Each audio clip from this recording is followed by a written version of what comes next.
Hi everyone. You may remember that a couple of weeks ago it was revealed that Sharia courts are now operating here in Britain with the full backing of the law, even though they discriminate against women as a matter of course. And what this means is that those women who are intimidated into using these courts, as some of them will be, and everyone knows it, they will now find that they have the full weight of the British legal system lined up against them, alongside the patriarchal bigotry in their own communities.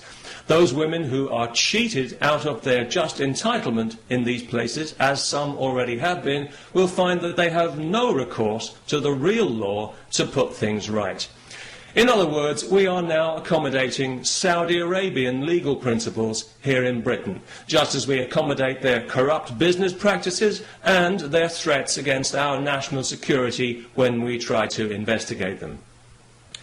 If you live in Britain and if you think these courts are a bad idea, please sign the petition to which I have linked, asking that they be abolished and that this poison be removed from our society and that we revert to the rule of civilised law with equal rights for all, if that's not too much trouble. You know, over the last 11 years of this Labour government that we've had in Britain, the British people have seen their society subjected to social engineering on a massive scale by a misguided and arrogant liberal elite who, in their eagerness to fragment the fabric of our society, have actually succeeded in giving civilised values a bad name. Tolerance and diversity are good things on paper. I'm sure we'd all vote for tolerance and diversity, but in practice they've become a nightmare of doublethink and lies, where the most unreasonable people in society are encouraged at every turn to be even more unreasonable.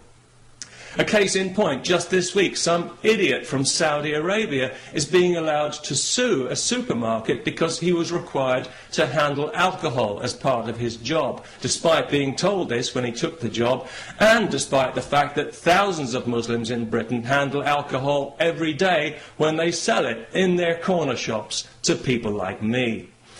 I do find it quite ironic that Islam forbids intoxication when you consider how many Muslims are seemingly so intoxicated by their religion, especially in Saudi Arabia. So it was no surprise to me to hear that this idiot was from Saudi Arabia, because I think we all know that that entire country is mentally ill. The Saudis would have us believe that theirs is the purest form of Islam. Well, I don't know about that, but it's certainly the nuttiest form. It's barking mad, if you'll pardon the canine metaphor, and it's pig ignorant, even if you won't.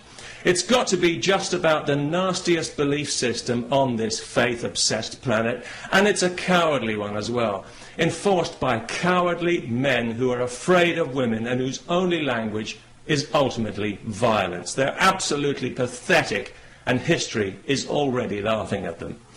If the term human rights means anything in this world, then one day the Saudis will pay out as much in compensation for their abuse of women as the Catholic Church has for its abuse of children. And I'll certainly drink to that. Because I was out earlier today, coincidentally, buying some beer, not because I enjoy beer particularly, but because I know it offends Islam. Although it didn't seem to bother the Muslim shopkeeper I bought it from, maybe he was just being polite. Anyway, as I was leaving the shop with my beer, two women happened to walk past wearing burqas. Nothing too unusual about that, not anymore, not in London anyway, and nobody really paid it much attention, apart from one small child who I overheard describing them to her mother as letterbox ladies, which I thought was actually quite inventive and rather charming. But of course it was also deeply offensive. So we had the child put to death. No, not really. But it was lucky that neither of the women actually heard the offensive and insulting remark, because obviously each of them had her head encased in a cloth sack. So that was good, because it meant that the police didn't have to be called, no human rights people needed to get involved, and nobody required any financial compensation for hurt feelings, which I thought made a very pleasant change indeed. And of course, as a result, we didn't have to listen to any propaganda sound bites from some Islamist Saudi shill at the Muslim Council of Britain. So all in all, it worked out for the best. And it just goes to show that these things don't always have to end in tears. peace, especially to everyone who remembers to sign the petition.